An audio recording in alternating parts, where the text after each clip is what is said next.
ते टॉपिक आपण पूर्णपणे फ्री ऑफ कॉस्ट सुरू करत आहोत आपल्या युट्यूब चॅनलवर. नमस्कार विद्यार्थी मित्रांनो, स्वागत आहे तुमचं आपल्या चॅनलवर ज्याचं नाव आहे डिअर नाम सर. तर विद्यार्थी मित्रांनो, बरेचसे दिवस झाला आपण कुठलाही व्हिडिओ आपल्या चॅनलवर पोस्ट केलेला नाही आणि आता मात्र काही विद्यार्थ्यांच्या कमेंट्स यायला लागल्यात की आपण टीईटीच्या ज्या काही बॅचेस आहेत त्या बॅचेस फ्री ऑफ कॉस्ट युट्यूबवर सुरू कराव्यात. तर अनेक विद्यार्थ्यांच्या मागणीनुसार ही जी काही टीईटीची बॅच आहे ती आपण आपल्या डिअर रामसर या युट्यूब चॅनलवर सुरू करत आहोत आणि याचा फायदा सर्व विद्यार्थ्यांना होणार आहे. आता ही जी काही बॅच आहे ती आपण कुठल्याही पद्धतीच्या ऍपवर लॉन्च करत आहोत, ती सरळ सरळ आपल्या युट्यूब चॅनलवर सुरू करत आहोत. तर युट्यूब चॅनलवर सुरू करणारी ही पहिली बॅच असेल ज्यामधून तुम्हाला सर्व काही उपयुक्त जे काही मटेरियल आहे, टीईटी पेपर नंबर फर्स्ट, टीईटीचा जो काही पहिला पेपर आहे त्या पहिल्या पेपरसाठी सुद्धा आणि दुसऱ्या पेपरसाठी सुद्धा हे मटेरियल फार युजफुल असणार आहे. आणि आपण याच्यामध्ये शिकणार आहोत CDP, ज्याचं नाव आहे चाइल्ड डेव्हलपमेंट अँड पेडागॉजी, ज्याला आपण आपल्या मराठी भाषेमध्ये बालमानसशास्त्र असं म्हणतो. तर ह्या बालमानसशास्त्र नावाचं जे काही टॉपिक आहे ते टॉपिक आपण पूर्णपणे फ्री ऑफ कॉस्ट सुरू करत आहोत आपल्या युट्यूब चॅनलवर. तरी जास्त काही वेळ न घालवता आपण आपला आजचा जो काही टॉपिक आहे तो सुरू करणार आहोत, ज्याचं नाव आहे लर्निंग. लर्निंग म्हणजे काय? तर लर्निंग जी आहे ती आपण शिकणार आहोत त्याच्यामध्ये. तर लर्निंग म्हणजे अशी एक प्रोसेस आहे की जी कंटिन्युअसली आपण अक्वायर करत असतो. आपण जन्मापासून मृत्यूपर्यंत काही ना काही शिकत असतो. आता सर्व विद्यार्थी जे आहेत ते शाळेमध्ये जातात, ते शिकतात, परंतु शाळेतून निघून पुढे सुद्धा आयुष्यामध्ये बऱ्याचशा काही गोष्टी शिकत चालत असतात. तर अशा ज्या काही गोष्टी आहेत त्या आपण आता इथं पाहणार आहोत. आपल्या मानसशास्त्राच्या भाषेमध्ये लर्निंग म्हणजे काय आहे त्याच्यासाठी काही सायंटिस्ट जे आहेत त्या सायंटिस्टने आपल्याला काही व्याख्या दिलेल्या आहेत. आता पहा, इथं काही विद्यार्थी बसलेत, इकडे ABCD असा बोर्ड, ज्या पद्धतीने हे शिकत आहेत. तर व्याख्या जी आहे आपल्या मानसशास्त्राच्या व्याख्या ज्या आहेत त्या आपण पाहणार आहोत. काय सांगते आपल्याला पहिली व्याख्या?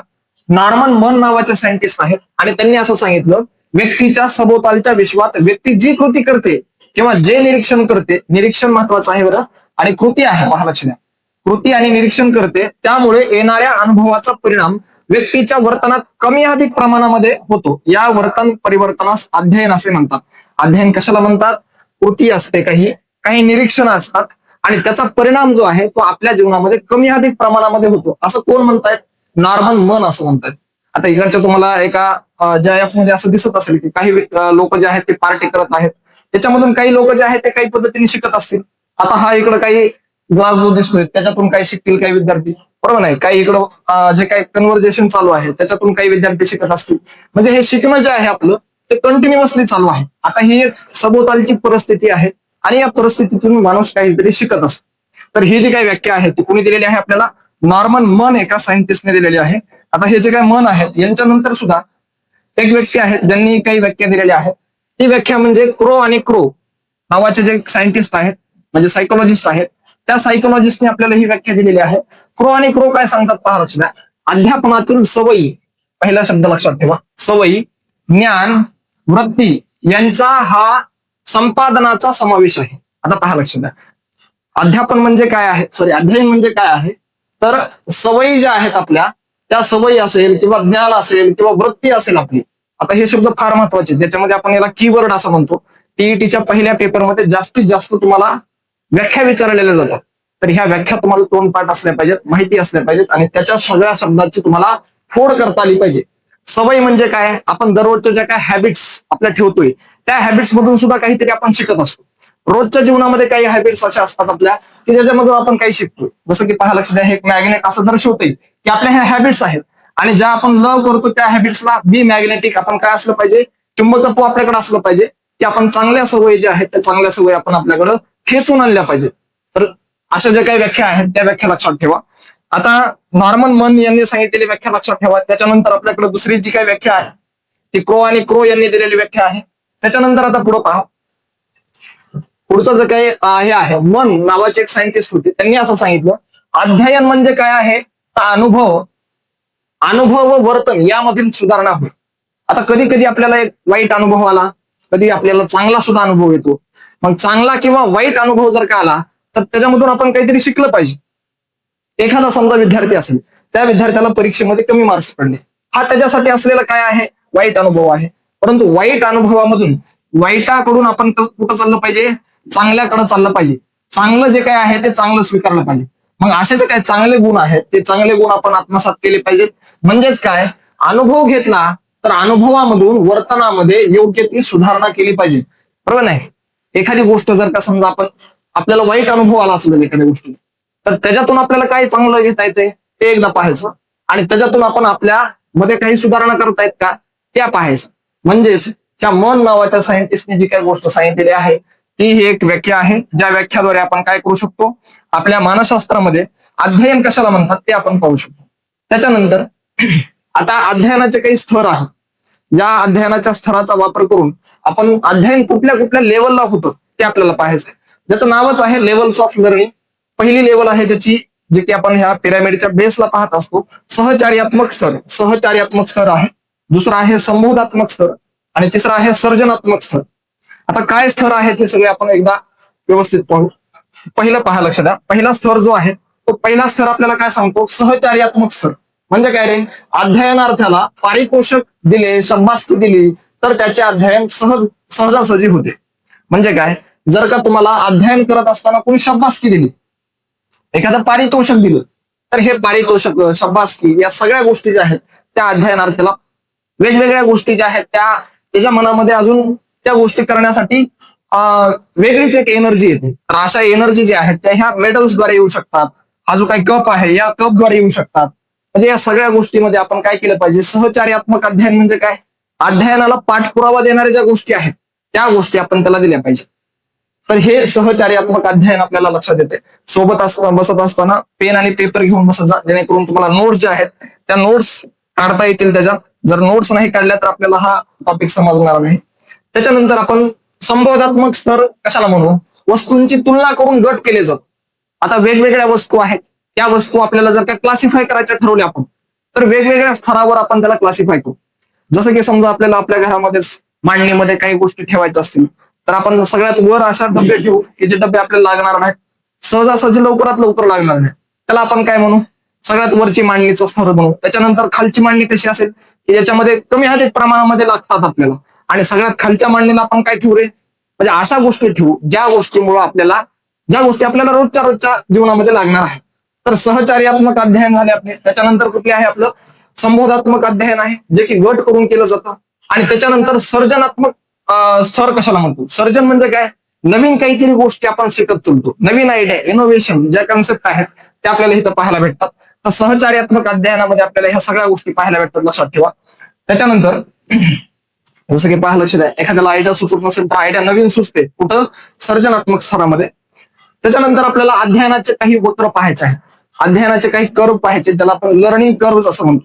आता लर्निंग कर्व आपण कशाला म्हणणार आहोत, कर्व म्हणजे काय, तर आपला एक ग्राफ, प्रत्येकाचा एक ग्राफ असतो. जसं की काही विद्यार्थी जे आहेत ते काही विद्यार्थी अध्ययन करत असतात, अध्ययन करताना त्यांचा स्तर जो आहे तो कधी कमी अधिक प्रमाणामध्ये होत असेल. जसं की समजा काय आहे, काही विद्यार्थ्यांची शून्यापासून सुरुवात असेल तर पहिल्यांदा त्यांचा स्तर कमी कमी असेल, पुन्हा नंतर हळूहळू त्यांचा स्तर प्रगतीपटावर जात असेल, पुन्हा जरा कमी होत असतील, पुन्हा वाढत असेल. म्हणजे असे जे काही अध्ययनाचे स्तर आहेत त्या स्तराचा आपल्याला एक ग्राफ तयार करायचा आहे, आणि हा ग्राफ आपण या लर्निंग कर्व्ह मध्ये पाहणार. कशामध्ये पाहणार आपण, हे लर्निंग कर्व्ह जे नावाचे टॉपिक आहे त्याच्यामध्ये पाहणार आहे. लर्निंग कर्व्ह मध्ये आता वेगवेगळे लर्निंग कर्व्ह आहे. पहिला लर्निंग कर्व्ह ज्याला आपण धनवर्धी कर्व्ह असं म्हणतो किंवा धनवर्धी वक्र असे म्हणतो. आता याचा अर्थ काय पहा, लक्ष द्या. अध्ययनार्थीच्या सुरुवातीचा जो काही काळ असतो, अध्ययन करणाऱ्याच्या सुरुवातीचा जो काळ असतो त्याच्यात प्रयत्नांची प्रगती जी असते ती जरा थोडी मंद असते. म्हणजे आपल्याला नवीन गोष्ट जर का शिकायची असेल तर आपल्याला टाइम लागतो, आणि टाइम एवढा लागतो की त्या कारणाने आपल्याला कधी कधी असं वाटतं की नाही आपण हे तत्त्व सोडून द्यायला पाहिजे ह्या सगळ्या गोष्टी. परंतु जर का सोडून दिल्या तर आपल्याला त्या यशाच्या उंच शिखरावर जाता येत नाही. म्हणून आपण काय केलं पाहिजे, प्रयत्न जे आहेत ते प्रयत्नामध्ये प्रगती जरी मंद असेल, थोडीफार मंद असेल तरी आपण काय केलं पाहिजे, प्रयत्न जे आहेत ते प्रयत्नांची संख्या वाढवली पाहिजे. आता पहा, लक्ष द्या, पुढे काय सांगितलं, प्रयत्नांची संख्या जशी जशी वाढेल, जसं जसं प्रयत्न आपण वाढवू तसं तसं काय होणार, प्रगतीचा वेग सुद्धा वाढतो. पहिल्यांदा प्रगती पटकन भेटणार नाही. एकाच वर्षी अभ्यास करायला सुरुवात केली एमपीएससीचा आणि दुसऱ्या वर्षी लगेच एमपीएससी क्रॅक केली, असे दुर्मिळ उदाहरणं आहेत. परंतु सगळ्यांनाच तशा पद्धतीचं यश भेटत नाही. कमीत कमी 4-5 वर्षापर्यंत अभ्यास करणारे पण विद्यार्थी आहेत आपल्याकडे. तर असे जे काही विद्यार्थी आहेत जे काय करतील, प्रयत्नांची संख्या हळूहळू वाढवतात, आणि जशी जशी प्रयत्नांची संख्या वाढवेल तसं तसं त्यांचा प्रगतीचा वेग जो आहे तो पण वाढत चालत. म्हणजे प्रगतीचा वेग हा कशावर डिपेंड आहे? आपल्या प्रयत्नांवर डिपेंड आहे. जो आपण प्रयत्न जर का कमी करायचे ठरवले तर आपल्याला यश सुद्धा जे आहे ते उशिरा भेटणार आहे किंवा भेटणारच नाही, जर आपण प्रयत्नच कमी करत असू. त्याच्यानंतर आता पहा, धनवर्धी वक्र झाल्याच्या नंतर हे जसं की हार्डवर्कचं एक एक्झाम्पल आहे. ज्या हार्डवर्कच्या एक्झाम्पल मध्ये काय सांगितलं, हा जर का व्यक्ती सतत त्याला जर का हॅमरिंग करत नसेल तर तो जो काही खिळा म्हणा किंवा ब्लॉक म्हणा कुठलाही तो जमिनीमध्ये गाडला जाणार नाही, जर का ह्याने प्रयत्नच केले नाही.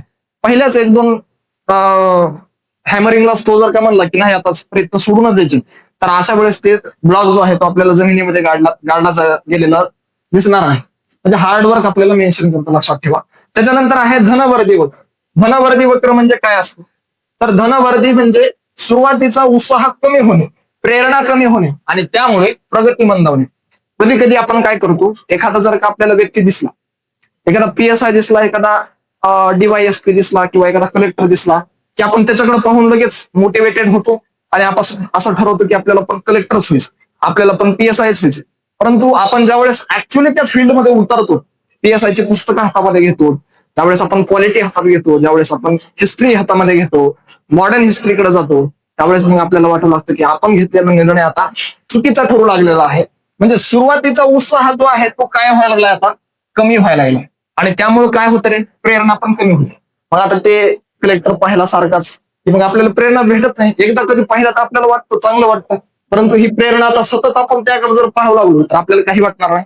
म्हणजे प्रेरणा पण कमी होते आणि यामुळे प्रगती जी आहे ती मंदावते. म्हणून आपले जे काही मोटिवेशन असणार आहे हे मोटिवेशनल आतमधून असलं पाहिजे. आपल्याला बाहेरच्या गोष्टी पाहून आपल्याला जर का मोटिवेटेड होत असो आपण, तर त्या अशा मोटिवेशनचा काही एक फायदा नाही. म्हणून आपण मोटिवेशन जे आहे ते मोटिवेशन पण बाहेरचं जे आहे ते कमी करायला पाहिजे. ज्याला आपण एक्सट्रिन्सिक मोटिवेशन म्हणतो, असं मोटिवेशन आपल्याला ठेवायचं नाही, इंट्रिन्सिक मोटिवेशन ठेवायचं. त्याच्यानंतर आपल्याला पुढचा भाग पाहायचा आहे ज्याचं नाव आहे धनवर्धी वक्र झाला. त्याच्यानंतर आता पुढचा जो आहे, आता हे पहा, लक्ष द्या. हा विद्यार्थी समजा अभ्यास करायला बसला, पहिल्यांदा फार जोमाने अभ्यास करायला बसला, झोप आली की पुन्हा नंतर तो अभ्यासासाठी पुन्हा धडपडीने जावा होते. म्हणजे अशा पद्धतीचं जे काय आहे त्याला आपण धनवर्धी वक्र असं म्हणतो. आता सर्वसाधारण अध्ययन वक्र आहे. सर्वसाधारण अध्ययन वक्र म्हणजे काय आहे, तर अशा अध्ययन वक्रामध्ये काय होतं, चढ उतार दिसून येतात. कधी कधी आपल्याला फारच असं वाटतं की नाही आपण चांगल्या प्रगतीने चाललेलो आहोत, कधी कधी फारच डिमोटिवेटेड होते. मग असे जे काही चढ उतार आहेत आपल्या जीवनामध्ये, असे चढ उतार आपल्याला दिसून येतात आणि त्यात नियमितता नसते. कधीच आपल्याला असं वाटणार नाही की आपण 100% पोलीस होऊच, आपण 100% शिक्षक होऊच. कधी कधी आपल्याला असं वाटतं की नाही मी होईल, कधी कधी वाटतं नाही होईल. मग हे जर का तुमच्यामध्ये असेल तर इट इज नॉर्मल, हे नॉर्मल आहे. कशाही पद्धतीची तुम्हाला कुठल्याही डॉक्टरकडे जायची गरज नाही. अशा प्रत्येक विद्यार्थी, प्रत्येक ऍस्पिरंटच्या मनामध्ये असतं. ह्याची नियमितता जी आहे ती नियमितता आपल्याला पाहायला भेटत नाही, कधी पण होऊ शकतं.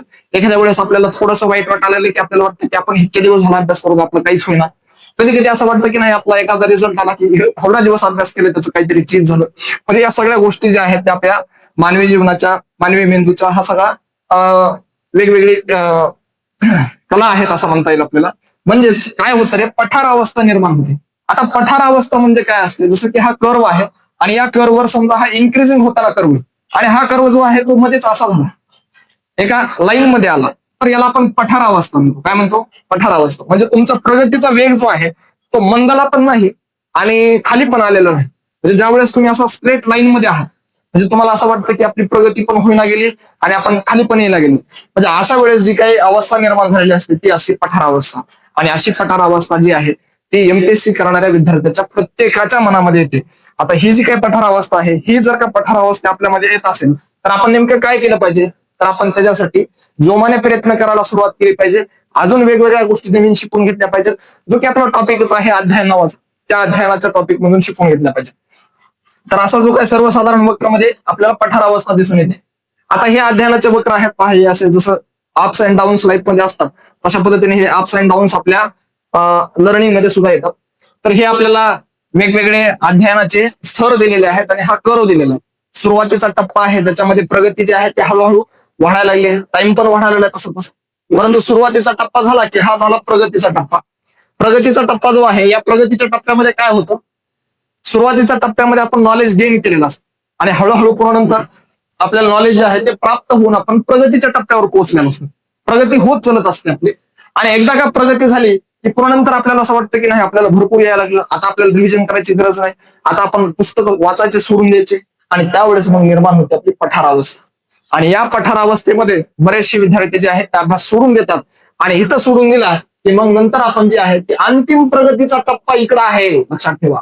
अंतिम प्रगतीचा टप्पा आहे तिथं.